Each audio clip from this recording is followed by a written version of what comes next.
So I was at this coffee house once, and some skeevy guy came up to me and he said one word: autism. So I said, yeah? And he said, that's depressing. I said, not for me, it isn't. You see, it's the magnifying effect in my head that makes rhythm extra exciting for me. Although that wasn't always a happy. If you want to know how I got here, first you must understand the story of Andy, that would be me, versus the Clappy Monster. That story begins in Brooklyn, New York, where I was born, and winds up in, well, I'll just get on with it.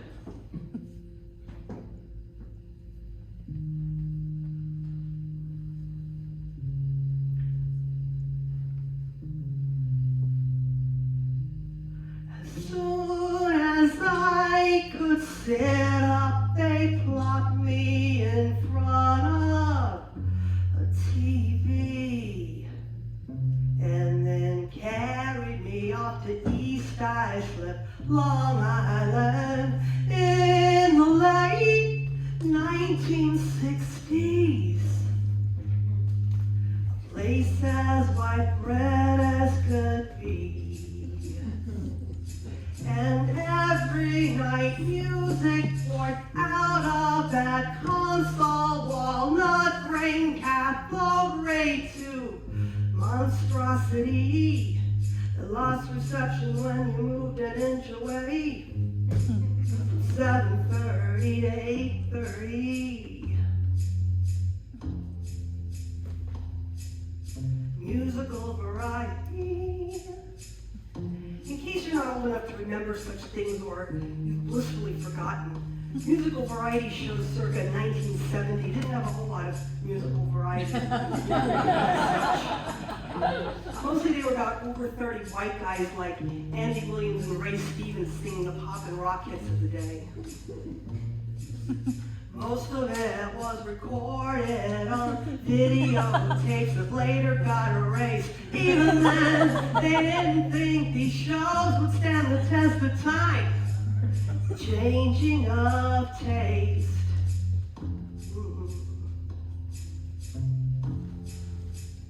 And I don't know if it's possible to scientifically measure such things or not, but it is possible that Andy Williams was the normiest normie who ever normied. And the big running joke on his show is that his guests always used to snark at him, "Andy, you're weird." The joke, of course, being that he was the only normal person on Earth. Is that even a thing? Andy, you're weird. Andy, you're weird. Andy, you're weird, weird, weird, weird. And then there was the clap and sway. I could not get enough of that. I realize that we're in entirely the wrong time signature for that right now, and I apologize. They weren't clapping the waltzes on TV and that. Well, maybe they did on the Lawrence Welk show, but I never watched that, so don't quote me. Anyway, the point is that I wanted to be there, not here, on this rug, the bad dog will eat everybody's work shoes. I wanted who would sway with me and love it like I did. Even if it was to Andy Williams singing Creedence Clearwater Revival with those variety show biggest cheese arrangements. Strings, horns, backup singers. They're surviving little bits of this on YouTube that look like someone aimed a home movie camera at their console, cathode ray, walnut grain, movie tubie. They filmed it. I swear I didn't hallucinate it.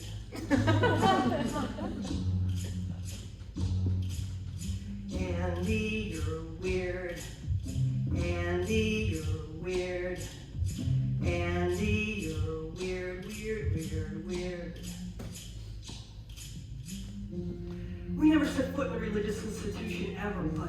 I felt those rhythms everywhere, like those Pentecostal church ladies speaking in tongues on Sunday morning, who I didn't even know about then. But at least they weren't doing it all alone, and they had Jesus for an excuse. I, on the other hand, could tell no one.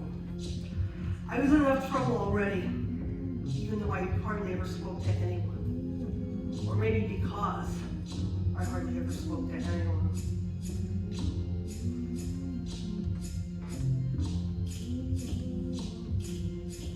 Andy, you're weird. Andy, you're weird. Andy, you're weird, weird, weird, weird.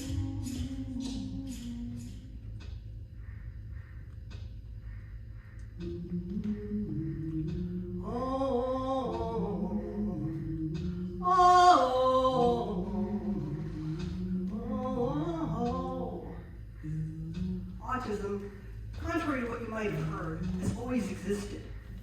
Things exist before they're defined and redefined. I'm reasonably certain subatomic particles existed before the 19th century. When they looked at me, all they saw was a chubby little girl sucking her thumb and turning the pages of a library book, although never with the same hand as the thumb I was sucking. I'd never do a library book during that way. The noise coming from me was deafening. I was a Gulfstream 25 buzzing the roof of our house with my thumb and my library book and the walls I kept bumping into and the big toe I kept stubbing. I was sure I had broken it every single week. Oh, oh, oh,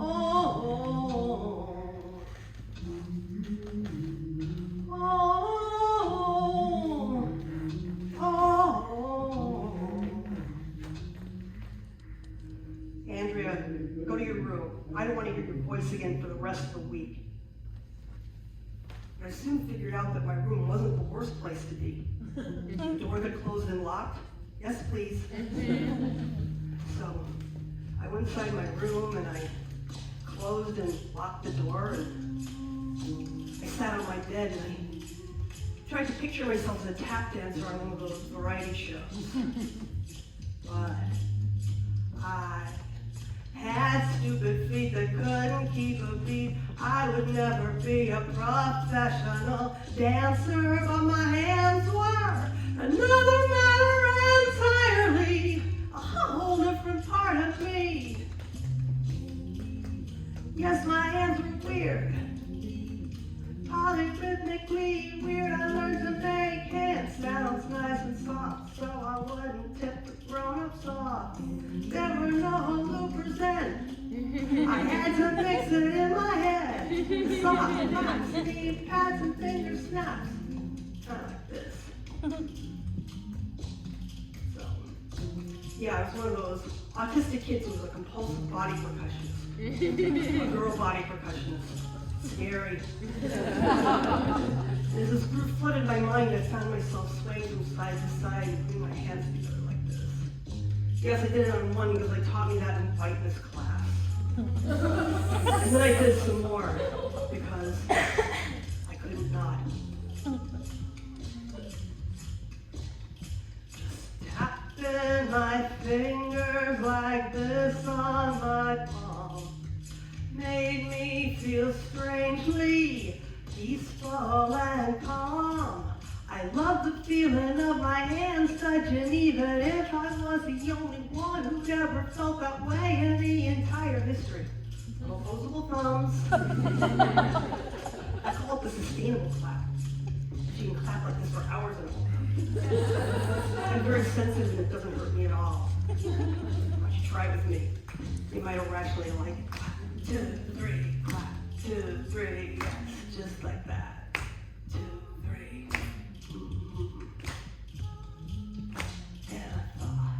What if other people like to do the stranger things happen in this world and all they do? They keep clapping. Waltz, schmaltz, this ain't no waltz. This is the stuff my hands do, and that's not my fault. yes, I know I'm weird, and weird's not a good thing to be around here, but I know one day you'll see other people will be doing this with me, and I don't mean to embarrass you, but if you think about it, would any of us even be here if no one was weird? I'm sorry,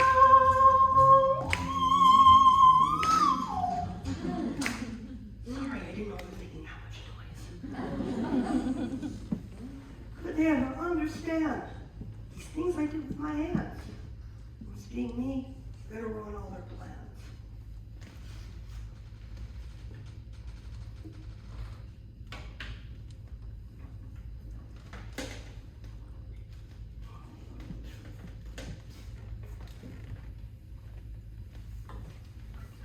So, the clapping monster. Yeah.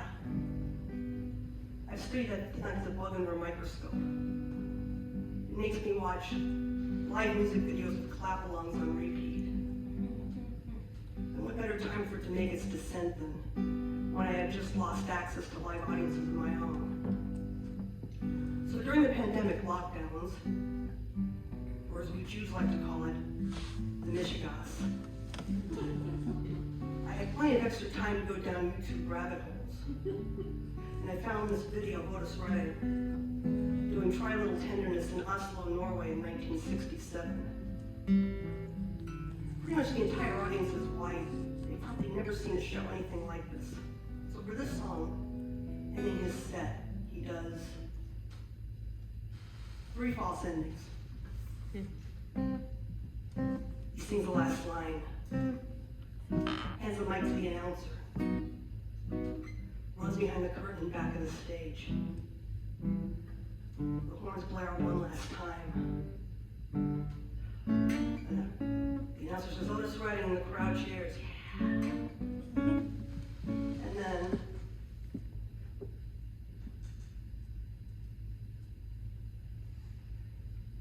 seconds later, he comes back out, grabs the mic, does 2 more choruses, runs off the stage in the same way. He does this a total of 3 times, each time faster and more intense than the last one. By that last chorus, these blonde Scandinavian kids are on their knees, screaming, weeping, speaking in tongues, and doing what used to be called soul clapping. Back in the Pleistocene epoch, like this. 1 and 2 and 3 and 4. Please do this with me, do this with me. Yeah, yeah, yeah, yeah, yeah. Try a little tenderness. Oh, I love her like a lady. Yeah, I gotta hold her, squeeze her, don't tease her, don't leave her. See, feels pretty good, right? And yet, I've been all around this great big internet. And I found no evidence of anyone who admits to a full-on geek out about clapping. I found zillions of videos of people literally pretending to eat laundry detergent. But clapping fixation, no. That's a bridge too far. Socially unacceptable. I know strange things happen to all our brains in the early 2020s, but I knew the clapping monster was mine alone. And it was just getting, hang on a second. My hand has something it wants to say to me. It does that sometimes. Yes, hand, what can I do for you? My hand says that I shouldn't forget to do that song that I wrote about flapping with an F. Because flapping is literally the sound of one hand clapping. And since I often do it in places where it would be disruptive to clap, like behind my back or under a table, it's on topic. Okay, I'll allow it. My hand also says that I should invite people to flap with me if they so desire it, even if they lack autism. That's right. This is the stuff my hands do when I get a chance to sing for you. This is the stuff my hands do when I feel it hard, I gotta let it loose, yeah. This is the stuff my hands do when I get a chance to sing for you. This is the stuff my hands do. And if you feel like it, then do it too. Or don't. Just saying. Anyway, no more fingers in my mouth. No more chewing on my nails. No more spending all my days feeling like I'm in movement jail. This is the stuff my hands do. And who do I harm if that's true? This is the stuff my hands do. They're here to show you something new. Here to show you something new. Here to show you something new. This is the stuff my hands do. Woo! Thank you, Ham. That was very relaxing. See, exploring the dark underbelly of my life is easy. Admitting what makes me go out of my mind with joy, now that's terrifying. What? You want me to tell them about the tambourine? Really? You want me to go there? Well, it says that the private clapping thing took root when I was barred from having a tambourine as a small child because I grew up in a house where even library books were too noisy.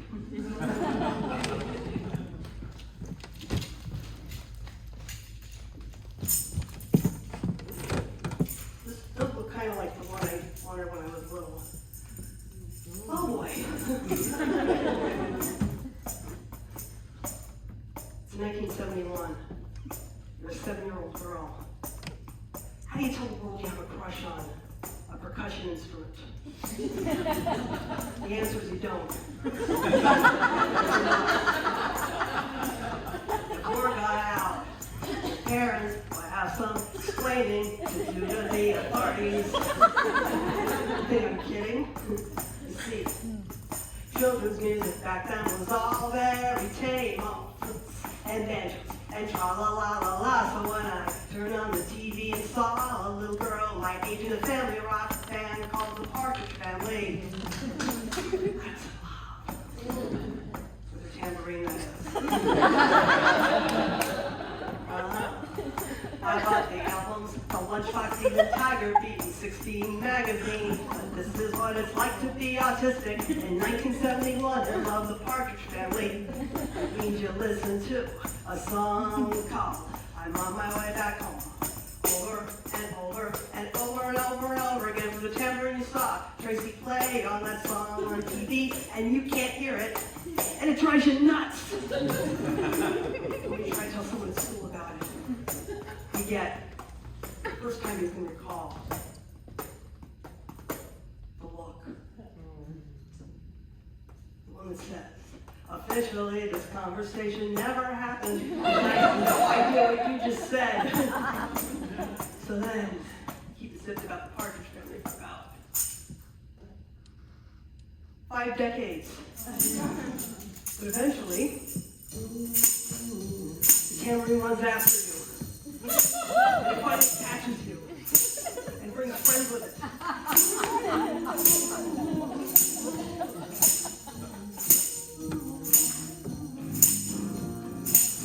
There was a little girl with red hair on TV, looked about the same age as me, on stage with her family band, making strangers want to move their feet and hands. She stood behind a magic machine, keeping it sweet and clean. It was the sparkliest thing I had ever seen. It was Tracy's tambourine, yeah. When we get together, our hands get together, if you get what I mean. And it would get better, my hands would get together with Tracy's tambourine. I could never have a band with my family, and it turned out neither could she. She was an actress, even Tiger Beat magazine said it wasn't her playing the tambourine. Sometimes I couldn't hear her play, but they sure doing it anyway. They figured no one was ever gonna make a scene about Tracy's tambourine.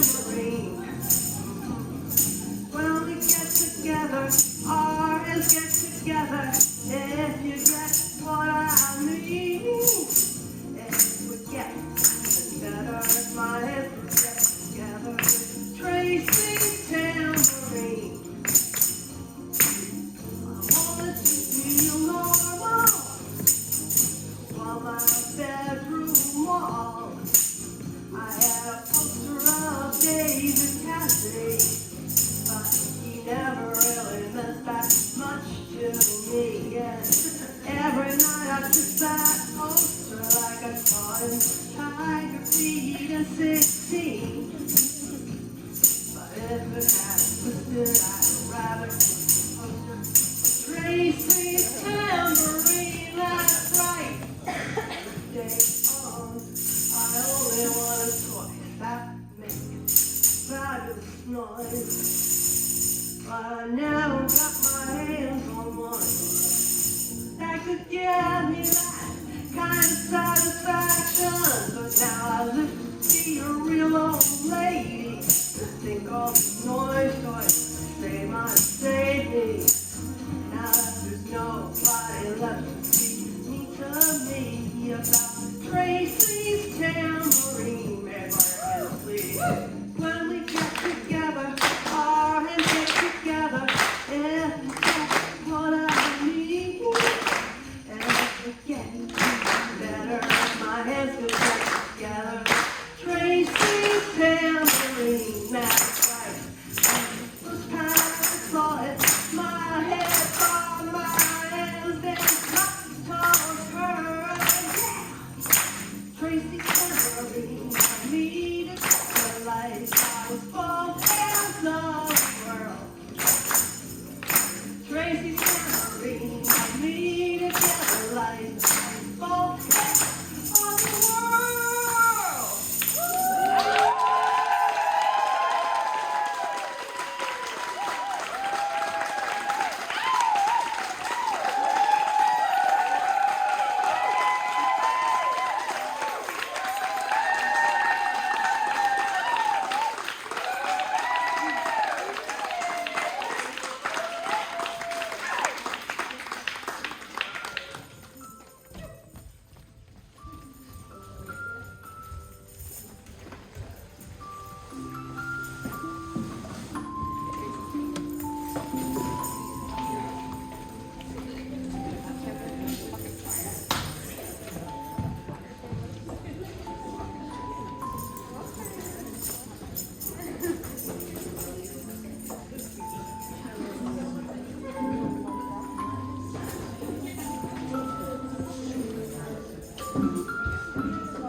Mars is spinning while I toss and I turn. Why can't I sleep? I'm thinking about my day, my week, my year. Thoughts are swirling. I'm thinking of everything, but also nothing. Nothing that matters. How do I decide what matters? What matters to me and what matters to us as a collective? Very different. I want to care about myself, but I feel forced to care about this collective. Even as I think inside my head, I feel the need to explain myself or justify why I'm wrong and why it should only be about us. But I feel like being selfish tonight. Mars continues to spin as I lie awake. I'm not counting sheep. I'm counting mistakes. I'm counting fuck-ups. I'm counting desires. I count these because I must remember every pain. If I don't remember the past, I'm doomed to repeat it, right? So I will continue to lie here and be the chain seller of my heart. Mars completes another rotation and I feel myself getting dizzy. I mentioned feeling selfish, didn't I? Well, today is your, or my, or our lucky night. To survive, we live despite circumstances, despite everyone, despite ourselves. The definition of live, to live, we stay alive. Funny words that the dictionary uses. Sounds as if to live we must survive. Is it obtainable to reach something more than that, or is that the best that it gets? Do I survive for myself or for mankind? Back to this collective, let's take some notes. I like plastic. I mean, some of my favorite things are made of non-recyclable material. My ex used to take really long showers. Like, really long showers. I used to jokingly get upset that I wanted clean water for our future children, so he needed to take a shorter shower. Was I trying to draw this imaginary line for him, or for us, or for this collective? Do I survive just to ensure that there is a future for others? Or do I live selfishly and live the life that meets all of my desires? Where is this line supposed to be drawn? And is it a gray line, or is it a black line? If it is a black line, do I sometimes break the rules? It's almost as if caring about others has been engraved in me. Was it because I grew up religious? Ooh, sorry, R word. What a funny concept. Don't worry, I'm not here to talk about that tonight. I say that like I do know why I'm here tonight. I say that, at this point, I feel like I'm starting to come off as an unhinged, existential crisis-having woman. I mean, the first time I was ever put into a psychiatric ward, I met a young man from Africa. We were eating in the dining hall, and we sat next to each other. I made some comment about the salad being the only edible food. Surprised, he said, "The salad?" I laughed and repeated my statement. He told me salad wasn't good, and I told him it was because he was eating it wrong. I noticed right away there was not a single ounce of ranch on his salad. Our next meal, I recommended the ranch to him. That evening, when sharing our highs and lows of the day with our unit, he said, "My high was Anna teaching me how to eat salad. It's delicious." The more I got to know this man, the more I was curious about how he was in the same place as me physically. He had a constant smile, he knew how to spread it with everyone. I know you aren't supposed to judge books by their covers, but seeing his cover, I really wanted to read that book. I was at an all-time low, and this young man made me see something great in the world. I wonder what his sleepless night looks like.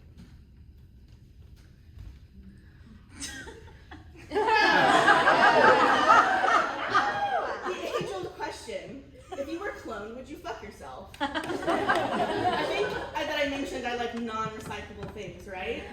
This is probably one of them. I mean, it just does it better than any partner can. Does this feel good? No fucking Kyle, it doesn't. Other non-recyclable things that I love are phones, Starbucks cups, confetti. I'm a sucker for a plastic straw, no pun intended. One fuck up. Two fuck ups, 3, 4, well, yeah, 4. What's that saying kids have? 1, 2, skip a few, 99, 100? I think I'm at more than 100 though at this point. I honestly don't want to think about what number I'm at. Anna's top 3 fuck ups. Just kidding. I don't know you like that. Is that part of me? I mean, you have already pictured me with the dildo, and if you hadn't earlier, you are for sure now. Pedal to the metal, am I right? Let's take this one step at a time. You want to access something of mine that I don't want to share right now. And you may be asking yourself, if I'm not going to share everything, then why am I here on this stage talking to you? I guess it's not really what I don't want to share with you, it's what I don't want to admit to myself. That's the reality. I'm an open book. You can ask me anything and I'll give you a straight answer. Yet while I lay here in bed, I can't make myself think of anything. Or scratch that, it's what I'm thinking too much of. You can't be embarrassed about what you don't remember. It feels like my whole life I live and I block at the same time. Yet as I lay here, it's almost as if I remember everything. I close my eyes and my life flashes before my eyes. Falling asleep should be classified as a near-death experience, and waking up should be classified as a rebirth. A rebirth where unfortunately you remember every past life? I don't know. I guess that's not rebirth, that's just living. I wonder what came first, the chicken or the chicken thinking of an egg. I'm not sure what the difference between living and surviving is, or if there is one, to be honest. The words are almost interchangeable. I think if I were to remember my rebirth, I would choose to live instead of survive. Nothing against surviving, but it does get old quickly. All this talk of ranchy salad has got me thinking, do I try to smother what's good for me with something that's bad for me? How many of my good habits are soaked in something so bad that it's classified as good?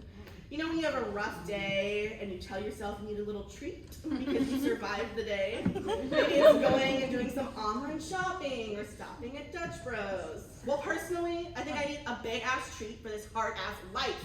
Okay? I have to pay for food? Who made that decision? I have to vote to choose the next president? Who made that decision? I have to go to work? I'm a baby. I'm simply the thought of an egg made by a chicken. There's a pain in surviving, but a beauty in living. What a bummer that they have to go together. I've survived many days. Actually, I have a perfect track record for surviving. I've just lived 100% of the days that I didn't want to. I also have lived many days. I have jumped into the Pacific Ocean mid-January. I've held hands with someone that I loved. I've pet a manatee. I hiked Italian mountains and looked at a dead priest. I even night rafted the Sacramento River. I live every day to create the life that I want. When I wake up tomorrow, will I remember this thought? Will I still choose to live? Or will I repeat the same mistakes and block the day until it's time for bed again? I guess what I'm really wondering is how do you break a cycle? I know a habit takes 30 days to break or build, but I don't want to change a habit, I want to change myself. Not into something that this collective would like or want, but into something that I like and want. I guess that means I need to start thinking about what I like and want. Shit. Okay, it's not that I can't or don't want to love myself as I am, it's that I love myself so much that I want to see myself at my full potential. So much so that I can't help but loathe myself when I remember I'm not there. Doing something wrong. This stupid collective haunts my every action. Everything I do is followed by the words, how does this affect future generations? Ugh. Fuck future generations, we have enough, right? But I think about the planet, and the animals, and the trees, and the ocean. I mean, the earth was just chilling before we decided to start evolving. Mother Nature has been way too kind to us, or maybe just kind enough. She will stay perfectly in orbit for eternity while we continue to bounce from living and surviving. Yes, we all die, and maybe in the end, most definitely, the sun will kill us all. But you know what? It doesn't really matter. Because I'm here now, and it doesn't matter why or how I'm here. It's up to me to choose whether or not my time here has been meaningful. Fuck the collective and fuck my inner dialogue. I don't want to block another day of my life. I'm ready to be an egg, not the silly little chicken's thought of one.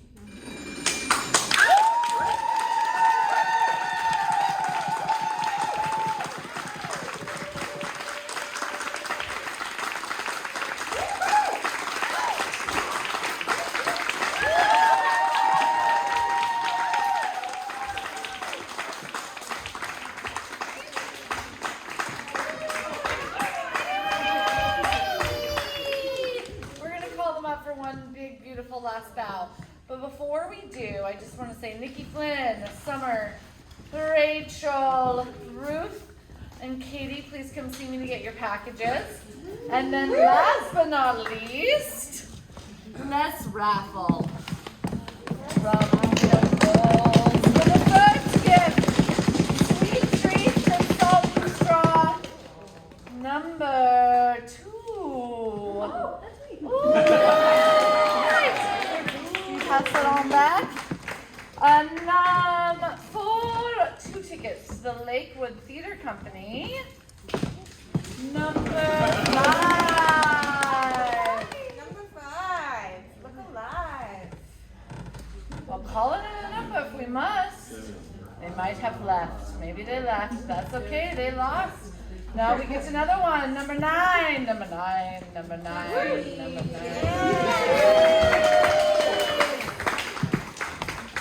And then for this beautiful box, the picnic snacker, number 6.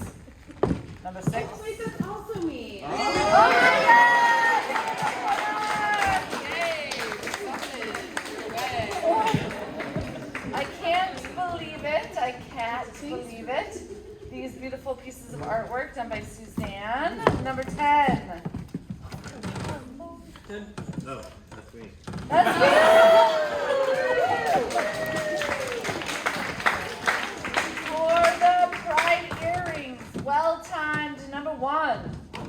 Betsy. And last but not least, for the 2 tickets to the Oregon Shakespeare Festival. Number 11. That's me. And let's bring our artists back out.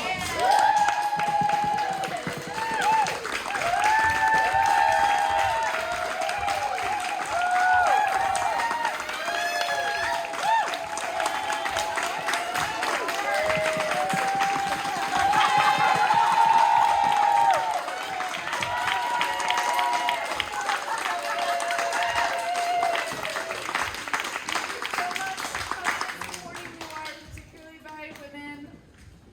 It's so important right now. So thank you, thank you, thank you. It was a beautiful night. I'll see you in the lobby.